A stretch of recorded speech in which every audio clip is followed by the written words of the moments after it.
नमस्कार, बहुत स्वागत है आपका। इंडिया वॉइस देख रहे हैं आप और मैं हूं आपके साथ शिवम सोनी। खबरों की शुरुआत करें, लेकिन उससे पहले आपको सीधे मैनपुरी ले चलते हैं। मुख्यमंत्री योगी आदित्यनाथ पहुंचे हैं और जनसभा को संबोधित कर रहे हैं। मैनपुरी लोकसभा को समाजवाद नहीं, राम राज्य चाहिए। राम राज्य का मतलब जहां पर बिना भेदभाव के शासन की योजना का लाभ हर गरीब, हर नौजवान, हर किसान, हर महिला को, हर बहन बेटी को और समाज के प्रत्येक तबके को प्राप्त हो सके। राम राज्य एक ऐसी व्यवस्था है जो बिना भेदभाव के शासन की योजनाओं को हर तबके तक पहुंचाता है। यहां जाति के लिए नहीं, क्षेत्र, मत और मजहब के लिए नहीं, सबका साथ और सबके विकास के वास्तविक भाव के साथ जो कार्य कर सके वही राम राज्य का उदार और उदात्त भाव है। और उस भाव के साथ आपको जोड़ने के लिए आज मैं आपके बीच में आया हूं। आप सबसे मेरी अपील है, 5 दिसंबर को जब निर्णायक लड़ाई लड़ेंगे, अपने अपने बूथ को संभालते हुए भारी बहुमत से भारतीय जनता पार्टी के प्रत्याशी श्री रघुराज सिंह साक्य और कमल के चुनाव चिन्ह को ध्यान में रख करके जोरदार तरीके से ईवीएम का बटन दबाइए और चुनाव की जीतने की गारंटी पाइए। इस विश्वास के साथ आप यहां पर परिवर्तन के साथ जुड़ेंगे। इस विश्वास के साथ मेरी आप सबसे अपील है, 5 दिसंबर को श्री रघुराज सिंह साक्य को भारी बहुमत से विजयी बनाने की अपील करते हुए बाकी डबल इंजन की सरकार विकास के कार्यों के साथ आपके साथ खड़ी होगी। इन शब्दों के साथ आप सबके प्रति मैं एक बार फिर से इस उत्साह के लिए हृदय से आभार व्यक्त करते हुए वाणी को देता हूं विराम। जय जय श्री राम, जय जय श्री राम, जय जय श्री राम। मुख्यमंत्री योगी आदित्यनाथ को भारतीय जनता पार्टी की ओर से प्रत्याशी रघुराज साक्य को जिताने की अपील जनता से कर रहे थे। उन्होंने साफ तौर से कहा जनता से कि कमल के फूल पर बटन दबाएं और बीजेपी प्रत्याशी को विजयी बनाएं। ये बात मुख्यमंत्री योगी आदित्यनाथ मैनपुरी की धरती से कही।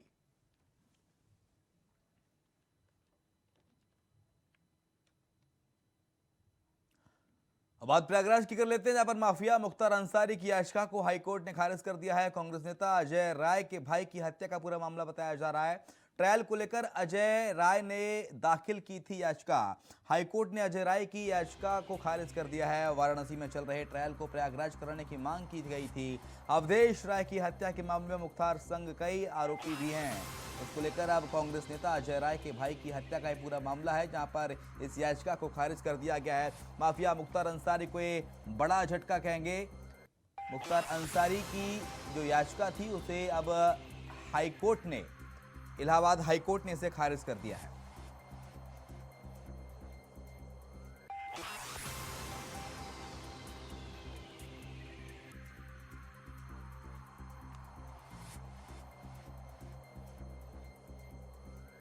हाईकोर्ट ने अजय राय की याचिका को खारिज कर दिया है। बड़ी खबर, बड़ी जानकारी। वाराणसी में चल रहे ट्रायल को प्रयागराज कराने की मांग की गई थी और ये बड़ा झटका एक तरह से इसे कहा जाएगा। मुख्तार अंसारी की याचिका को हाईकोर्ट ने खारिज कर दिया है। कांग्रेस नेता के भाई की हत्या से जुड़ा पूरा मामला है, जहां पर प्रयागराज हाईकोर्ट ने इस याचिका को खारिज कर दिया है। बड़ी खबर, बड़ी जानकारी इंडिया वॉइस पर दर्शकों को दे रहे हैं।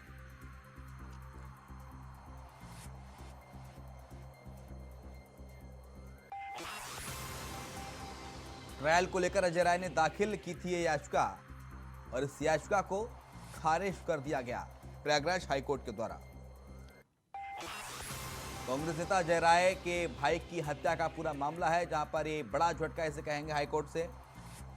इसके साथ ही हाईकोर्ट ने अजय राय की याचिका को खारिज कर दिया है। वाराणसी में चल रहे ट्रायल को प्रयागराज कराने की मांग की गई थी हाईकोर्ट से। अवधेश राय की हत्या के मामले में मुख्तार अंसारी समेत कई आरोपी हैं जो सामने आ रहे हैं इस पूरे घटनाक्रम को लेकर।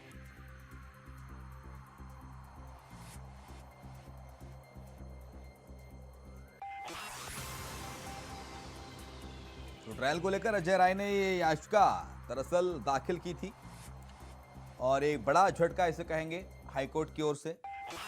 इस याचिका को खारिज कर दिया गया। वाराणसी से प्रयागराज में ट्रायल कराए जाने की मांग की गई थी। अवधेश राय की हत्या के मामले में मुख्य मुख्तार अंसारी समेत कई अन्य आरोपी हैं। ये जो मामला सामने आया है,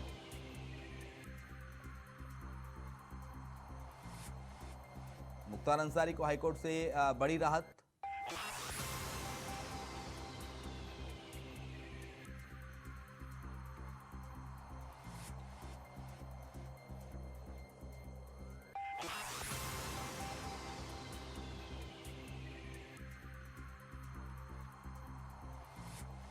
माफिया मुख्तार अंसारी को बड़ी राहत मिली हाईकोर्ट से। कांग्रेस नेता अजय राय के भाई की हत्या का मामला है। ट्रायल को लेकर अजय राय ने दाखिल की थी याचिका। हाईकोर्ट ने अजय राय की याचिका की खारिज। वाराणसी में चल रहे ट्रायल को प्रयागराज कराने की मांग की गई थी। अवधेश राय की हत्या के मामले में मुख्तार समेत कई लोगों को आरोपी बनाया गया है, तो इससे बड़ी राहत कहेंगे प्रयागराज हाईकोर्ट से। मुख्तार अंसारी को हाईकोर्ट से बड़ी राहत मिली है। हाईकोर्ट ने अजय राय की याचिका को खारिज कर दिया है।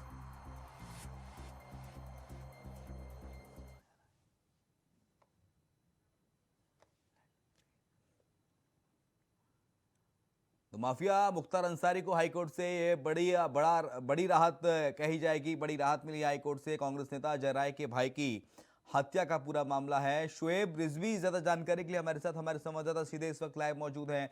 शुएब, माफिया मुख्तार अंसारी को बड़ी राहत इसे कहेंगे क्योंकि कांग्रेस नेता अजय राय के भाई की हत्या के मामले में इस याचिका को खारिज कर दिया गया है। कितनी बड़ी राहत मुख्तार अंसारी के लिए?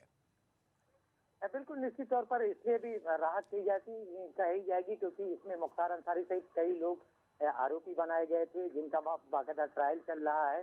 हालांकि ये याचिका अवधेश राय की तरफ से दाखिल की गई थी इलाहाबाद हाईकोर्ट में। उनकी तरफ से डिमांड ये की गई थी कि ये जो ट्रायल पूरे मामले का चल रहा है वो इलाहाबाद ही ट्रांसफर कर दिया जाए, क्योंकि इस मामले में जहां बनारस में ट्रायल हो रहा है इस मामले में साथ ही साथ प्रयागराज में भी, क्योंकि इस पूरे मामले में एक अभियुक्त है उनका जो मामला है वो इलाहाबाद की कोर्ट में ट्रायल उसका चल रहा है। इसकी वजह से कहीं ना कहीं अजय राय को न सिर्फ बनारस की कोर्ट में बल्कि प्रयागराज की कोर्ट में भी ट्रायल में शामिल होने के लिए आना पड़ता है। तो इस तरह से उनकी तरफ से ये तर्क दिया गया था। इसी वजह से उन्होंने इलाहाबाद हाईकोर्ट में इस बात की याचिका दाखिल की थी कि इस पूरे मामले की जो ट्रायल है वो प्रयागराज की कोर्ट में किया जाए।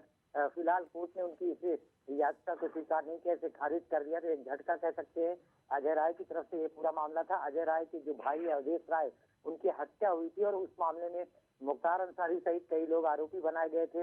उसमें अभियुक्त बने हुए हैं जिसका बाकायदा जो कोर्ट है बनारस नहीं, अजय राय ने क्या दलील दी थी शुएब की, दरअसल क्यों इसे वो करवाना चाहते हैं ट्रायल को वाराणसी से प्रयागराज? देखिए, ट्रायल की जो बड़ी वजह उनके लिए उनकी तरफ से कही गई थी, कहीं ना कहीं इसमें से जो उस पूरे मामले में आरोपी बनाए गए थे उसमें से एक सही अभियुक्त का मामला प्रयागराज की कोर्ट में चल रहा है। तो चूंकि कोर्ट के सिलसिले में न सिर्फ उनको बनारस की कोर्ट में जो मामला चल रहा है वहां पर, और जो एक सही अभियुक्त है इसी केस से जुड़े उनका मामला प्रयागराज में चल रहा है, तो इसलिए अलग अलग कोर्ट में होने की वजह से उन्हें आने जाना पड़ता था। ये एक महत्वपूर्ण ग्राउंड था उनका, और इसी आधार पर उन्होंने इलाहाबाद हाईकोर्ट में इस मामले में याचिका दाखिल की थी कि उनका पूरा मामला एक ही कोर्ट में यानी प्रयागराज की कोर्ट में चलाया जाए। फिलहाल को हाईकोर्ट ने इस मामले में उनकी सुनवाई जो उनकी तरफ से याचिका थी उसको खारिज कर दिया है, तो उनकी इस बात को फिलहाल कोर्ट ने नहीं माना। चलिए, बहुत शुक्रिया आपका शुएब तमाम सारी जानकारी को साझा करने के लिए। अगली खबर की ओर बढ़ते हैं। खबर कानपुर से है, जहां पर समाजवादी पार्टी के विधायक इरफान सोलंकी रिजवान सोलंकी से पूछताछ जारी है। ज्वाइंट कमिश्नर आनंद प्रकाश तिवारी पूछताछ कर रहे हैं। थोड़ी देर में एमपी एमएलए कोर्ट में इनको पेश किया जाएगा। आपको बता दें कि इरफान सोलंकी ने आज कानपुर में कमिश्नर के सामने सरेंडर किया था और इसी को लेकर अब उनसे पूछताछ लगातार जारी है। सपा विधायक इरफान सोलंकी रिजवान सोलंकी से पुलिस पूछताछ कर रही है। ज्वाइंट कमिश्नर आनंद प्रकाश तिवारी इनसे पूछताछ कर रहे हैं। थोड़ी देर में एमपी एमएलए कोर्ट में दोनों की पेशी होगी।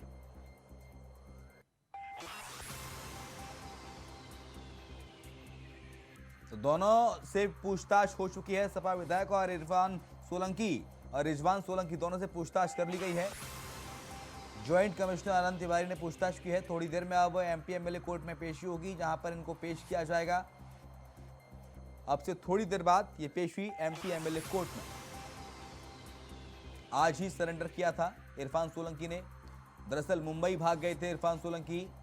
गलत आधार कार्ड के जरिए और पुलिस इन्हें पकड़ नहीं पा रही थी। पुलिस की अलग अलग टीमें बनाई गई थी इनको पकड़ने के लिए। अलग अलग शहरों में, अलग अलग राज्यों में पुलिस दबिश दे रही थी, लेकिन आज कानपुर में इन्होंने सरेंडर किया। रिजवान सोलंकी ने, इरफान सोलंकी ने, और कमिश्नर के सामने कमिश्नरेट में ये सरेंडर किया गया। ज्वाइंट कमिश्नर आनंद प्रकाश तिवारी ने पूरे मामले में पूछताछ की।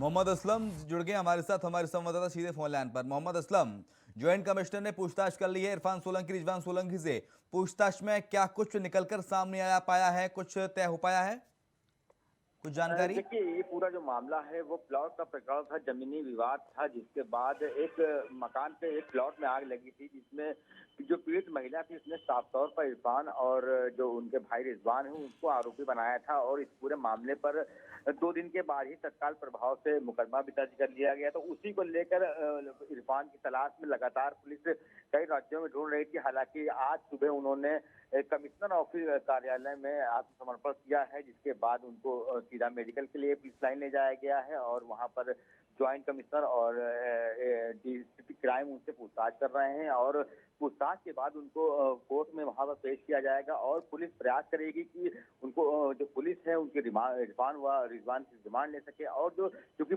पूछताछ करनी है और कई ऐसे तथ्य हैं जिन पर पूछताछ करनी है, क्योंकि एक मामला इरफान से आग के अलावा एक और जुड़ गया था, जिसमें कि फर्जी नाम से, फर्जी आधार कार्ड से एक उन्होंने हवाई यात्रा की थी जो कि दिल्ली से बॉम्बे की थी। तो ऐसे में कई ऐसे सवाल हैं जो कि पुलिस को इरफान से पूछने हैं, उसका जवाब चाहिए होंगे। तो ऐसे में लगातार जो पूछताछ जो है वो जारी है। अभी कुछ ही देर पहले कोर्ट में पेश किया गया है। वहां पर कोर्ट में पेश करने के बाद पुलिस जो है अपनी जो रिमांड के लिए उनसे कोर्ट में अपील करेगी। अगर नहीं, रिमांड मिल जाती है। असलम, पुलिस के सोर्सेस ने कुछ बताया है क्या कि पूछताछ में दोनों ने क्या क्या बताया, इरफान ने और रिजवान ने? और कितनी देर में एमपी एमएलए कोर्ट में इनको ले जाया जाएगा, कितना देर और लग रहा है? देखिए, अभी तकरीबन 15 से 20 मिनट पहले की बात है कि भारी फोर्स वहां पर पुलिस लाइन में तैनात था। उसी अभिरक्षा में पुलिस ने रिजवान और इरफान दोनों को ही कोर्ट लेकर पहुंची है। कोर्ट में भी वहां पर काफी सुरक्षा बल तैनात किया गया था और उनको वहां पर एमएलएमपी कोर्ट है वहां पर पेश किया जाना है और वहां पर सभी तैयारियां पूरी कर ली हैं। इसके बाद अगर वहां पर अगर उनको रिमांड नहीं मिलती है, फिर उनकी खारिज कर दी जाती है, तो उनको जेल भेज दिया जाएगा। क्योंकि 5 दिसंबर को फिर इस पूरे मामले में जो अग्रिम जमानत पर सुनवाई होनी थी वो होनी है। तो ऐसे में अभी पूछताछ के बाद अगर रिमांड मिलती है तो उसके बाद कई चीजें और सामने खुलकर आएंगी। लेकिन अगर हम शुरुआत से बात करें तो जो आगजनी हुई थी उसमें इरफान का साफ तौर पर कहना था कि उन्होंने उसी पूरे मामले में उनको फंसाया जा रहा है। ये पूरी जो घटना है उसको पॉलिटिकल तौर पे जो है वो देख रहे थे इरफान सोलंकी, क्योंकि उनका कहना था कि जिस वक्त वहां पर इस पूरी घटना आई है उसका किसी बहुत शुक्रिया आपका, अपडेट्स लगातार देते रहेगा। बहुत शुक्रिया मोहम्मद असलम तमाम सारी जानकारी को साझा करने के लिए। और अगली खबर का रुख करेंगे। मुजफ्फरनगर से खबर है, जहां पर भारतीय जनता पार्टी के विरोध में खतौली दौरे पर श्रीकांत त्यागी गठबंधन प्रत्याशी मदन भैया का समर्थन किया गया है। मदन भैया के समर्थन में त्यागी समाज के साथ ये बैठक की गई। चंद्रशेखर आजाद, जयंत चौधरी के बाद पहुंचे श्रीकांत त्यागी। आरएलडी महासचिव त्रिलोक त्यागी, मांगराम त्यागी मौजूद रहे। भारतीय जनता पार्टी के विरोध में त्यागी समाज को एकजुट करने में जुटे हुए हैं। खतौली के गणेश गार्डन में त्यागी समाज की ये बैठक हुई।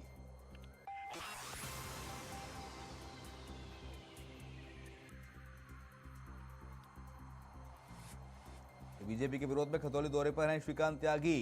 गठबंधन प्रत्याशी मदन भैया का समर्थन इन्होंने किया। मदन भैया के समर्थन में श्रीकांत त्यागी समाज के साथ ये बैठक हुई है। श्रीकांत त्यागी हम आपको दिखा रहे हैं, ये तस्वीरें देखिए। आशुतोष ज्यादा जानकारी के लिए हमारे साथ हमारे संवाददाता जुड़ गए हैं। आशुतोष, श्रीकांत त्यागी पहुंचे मुजफ्फरनगर के खतौली और त्यागी समाज की बैठक की गई। इस बैठक में क्या कुछ रणनीति बनाई गई और इस बैठक का मकसद क्या था? आशुतोष, मेरी आवाज मिल रही है? बिल्कुल शिवम, आपको बता दूं, खतौली दौरे पर पहुंचे श्रीकांत त्यागी ने जो खतौली का गणेश गार्डन हॉल है, उसमें एक बड़ा बयान देते हुए साफ तौर से ये स्पष्ट कर दिया कि वो बीजेपी के खिलाफ अब खतौली उपचुनाव में पूरा मोर्चा खोलते हुए दिखाई दे रहे हैं। उनका कहना है कि जो भी प्रत्याशी इस वक्त बीजेपी को हराएगा हम उसे सपोर्ट करेंगे। और इतना ही नहीं, उन्होंने खुलकर मीडिया के सामने ये साफ स्पष्ट कर दिया कि वो जो राष्ट्रीय लोकदल के प्रत्याशी है सपा से गठबंधन के तौर पर मदन भैया, उन्हें वो अपना समर्थन देते हुए साफ तौर से दिखाई दे रहे हैं।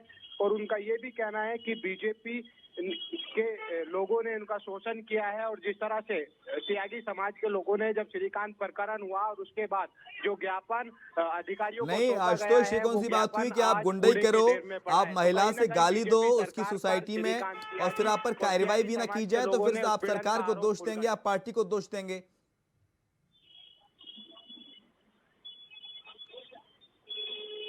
आशुतोष, बहुत शुक्रिया आशुतोष आपका। तो श्रीकांत त्यागी पहुंचे हैं और इन्होंने खतौली में त्यागी समाज के लोगों के साथ बैठक की है।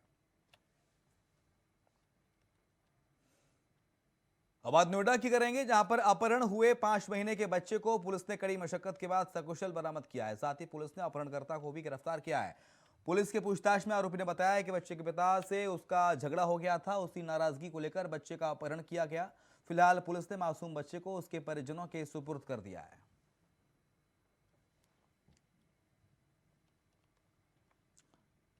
अपहृत बच्चा भी सकुशल बरामद कर लिया गया है। पुलिस ने बच्चे को परिजनों को सौंप दिया है।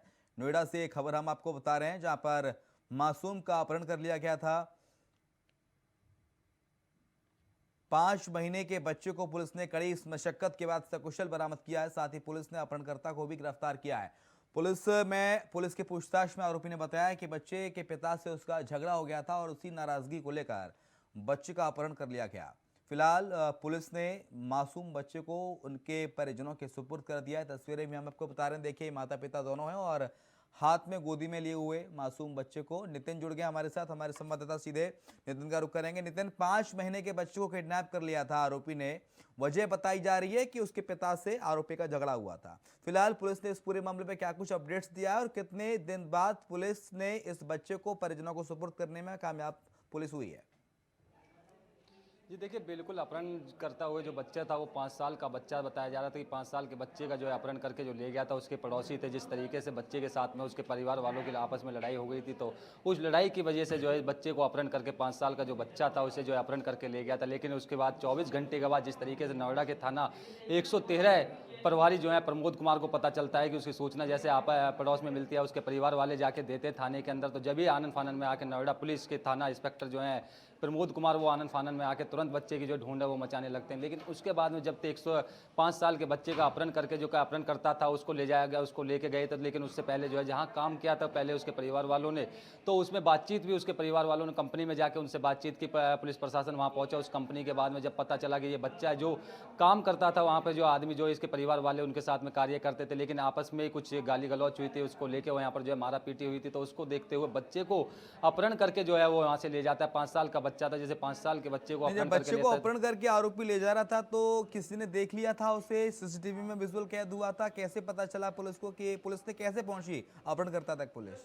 जी देखिए, बिल्कुल जिस तरीके से जब बच्चा गायब हुआ तो वहाँ के जो के बच्चे के जो परिवार वाले माता पिता वहाँ थाने पहुँचते हैं आनंद फानन में आके, तो तुरंत नोएडा के इंस्पेक्टर जो है प्रमोद कुमार जो है तुरंत आनंद फानन में आते हैं, तुरंत एकदम उसको जो है बच्चों को ढूंढ मचा लेते हैं। जब बच्चा का पता चलता है कि 5 साल के बच्चे को जो है एक व्यक्ति ले आया, उठा के ले जाता है और उससे जो पूछताछ भी की जाती है, परिवार वालों से पूछा जा रहा है कि आखिरकार वो कौन है, किसी को आप जानते हैं या किसी पर जो है शिकायत जो दी है। तो उसको देखते हुए इसमें आसपास के जो लोग थे उसमें बाद जो शिकायत कंपनी पे पहुंचते जहां उसके बच्चे के पिता कार्य करते हैं, तो उसमें जाके कंपनी में पूछताछ की कि आखिरकार इनके आपस में बताया गया कि दोनों की लड़ाई हुई थी बच्चे के पिता की और उससे जो अपहरण करता है उस दोनों की आपस में लड़ाई बताई जा रही थी। उसके बाद में जब 5 साल के बच्चे को वो घर से ले गया उठा के, तो उसमें जो एक चांटे की वजह बताई जा रही है कि एक चांटा जो है मारा था, तो चांटे में बच्चे को अपहरण करके ले गया। लेकिन उसके बाद 24 घंटे के अंतर्गत नोएडा पुलिस एकदम एक्शन में आई, तो तुरंत 24 घंटे के अंदर इस बच्चे को जो है तुरंत वहाँ से किडनैपर के हाथ से जो है छुटा लिया गया और बच्चे को जो उनके माता पिता को सौंप दिया। तो लेकिन उसके परिवार वालों का कहना था जिस तरीके से नोएडा पुलिस ने आनंद फानन में आके यहाँ कार्य कार्य किया और यहाँ पर नोएडा पुलिस का बहुत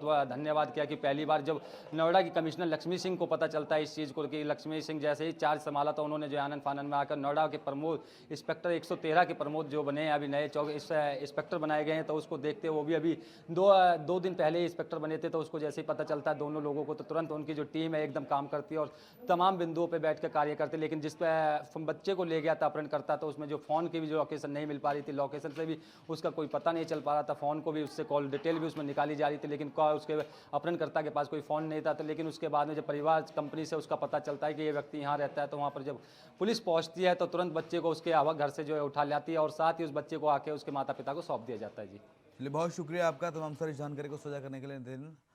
अगली खबर की ओर बढ़ते हैं। रायपुर से खबर है जहां पर छत्तीसगढ़ का अनुपूरक बजट प्रस्ताव पेश किया गया है। 4,337 करोड़ 75 लाख के बजट का प्रस्ताव ये पेश किया गया है। मुख्यमंत्री भूपेश बघेल ने विधानसभा में ये अनुपूरक बजट प्रस्ताव पेश किया। तो बड़ी खबर छत्तीसगढ़ से, जहां पर मुख्यमंत्री भूपेश बघेल ने अनुपूरक बजट पेश किया है। विधानसभा के शीतकालीन सत्र के दौरान ये अनुपूरक बजट पेश किया गया। 4,337 करोड़ 75 लाख रुपए का ये अनुपूरक बजट है जो कि विधानसभा में पेश किया गया है। अनुपूरक बजट पेश कर दिया गया है। मुख्यमंत्री भूपेश बघेल ने विधानसभा के शीतकालीन सत्र के दौरान इस बजट को पेश किया है।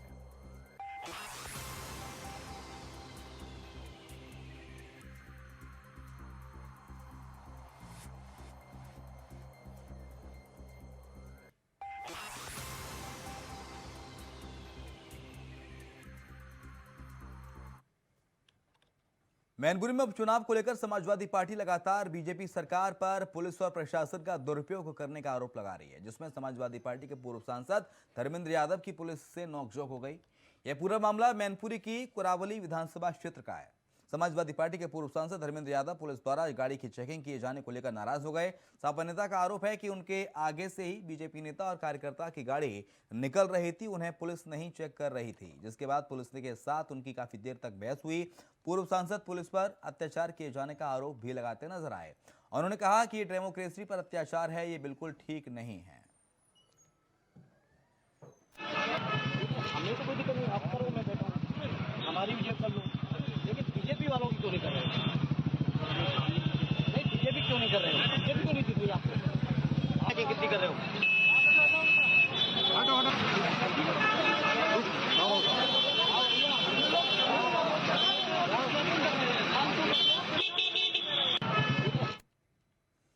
सुप्रीम कोर्ट के आदेश को नकार कर अपने हिसाब से नगर निकाय चुनाव कराने पर आमदा बिहार सरकार के साथ साथ बिहार राज्य निर्वाचन आयोग पर कोर्ट की अवमानना का केस चल सकता है। इसके साथ ही आनन फानन में घोषित चुनाव का टलना लगभग तय लग रहा है, जिसको लेकर यहां विपक्ष सरकार पर हमलावर है, तो वहीं सत्तारूढ़ी दल सरकार के बचाव में उतर आए हैं।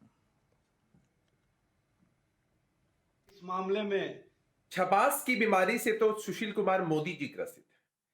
हर मुद्दे पर सामने आना, रणगल बयान देना ये उनकी आदत में शुमार हो चुका है। एक तरफ आदरणीय नीतीश कुमार जी के नेतृत्व में चल रही बिहार की सरकार है, जिसकी प्राथमिकता है कि अति पिछड़ों का आरक्षण सुनिश्चित हो, कैसे चुनाव सही तरीके से सही समय पर हो। और दूसरी तरफ सुशील कुमार मोदी जी और भारतीय जनता पार्टी के लोग हैं जिनकी प्राथमिकता है अति पिछड़ों की हकमारी, कैसे राजनीतिक लाभ मिले, चुनाव समय पर ना हो और उनको कंफ्यूजन फैलाने का मौका मिल सके। आप उसको एक बार पढ़ लें। आपने पुनः अति पिछड़ा के सीना में खंजर मारने का काम किया है, आप और माननीय मुख्यमंत्री श्री नीतीश कुमार जी, और पुनः धोखा देने का काम किया है। कुढ़नी उपचुनाव में वोट के लिए आप ठगने का काम कर रहे थे। आप जो है, आपके धोखा को सुप्रीम कोर्ट ने जनता के सामने ला दिया है। आप इस तरह से कब तक ठगते रहेंगे? आप लोग ये साबित कर दिया कि पूरा यूपीए गठबंधन सियासी फ्रॉड है, जो जनता को ठगने का काम कर रही है, ये अति पिछड़ा को धोखा देने का काम कर रही है। आ गया कि आप चुनाव आयोग ने सारे तथ्यों से अवगत होने के बाद ही चुनाव की घोषणा की है। अब इस मामले में राजनीति की कोई आवश्यकता नहीं है। अगर कोई मामला होगा तो इसे माननीय न्यायालय देखने का काम करेगा। इस मामले में राजनीतिक बयानबाजी से आपको बचना चाहिए। आपको राजनीति करने का और भी स्थान है, लेकिन आप जिस तरह की राजनीति करते हैं और जिस तरह से सभी मामलों में हस्तक्षेप करते हैं, ये किसी भी दृष्टिकोण से उचित नहीं। चुनाव आयोग। और खबर ग्रेटर नोएडा से है, जहां पर एक दिल दहला देने वाला मामला सामने आया। प्रेमी जोड़े ने एक युवती की बेरहमी से हत्या कर दी। इतना ही नहीं, पहचान छिपाने के लिए तेजाब और गर्म तेल से उसका चेहरा भी जला दिया। बताया जा रहा है एक युवती ग्रेटर नोएडा के एक मॉल में काम करती थी, जो काफी दिनों से लापता थी। पुलिस ने इस हत्याकांड का सनसनीखेज खुलासा किया है। बिसरक कोतवाली पुलिस ने आरोपी युवती और उसके प्रेमी को गिरफ्तार किया। पुलिस के मुताबिक पायल भाटी ने हापुड़ की रहने वाली अपने ही उम्र की लड़की हेमा चौधरी का प्रेमी के साथ मिलकर अपहरण करके उसकी हत्या की थी। जिस लड़की की हत्या की गई उसे पायल ने अपने कपड़े पहना दिए थे।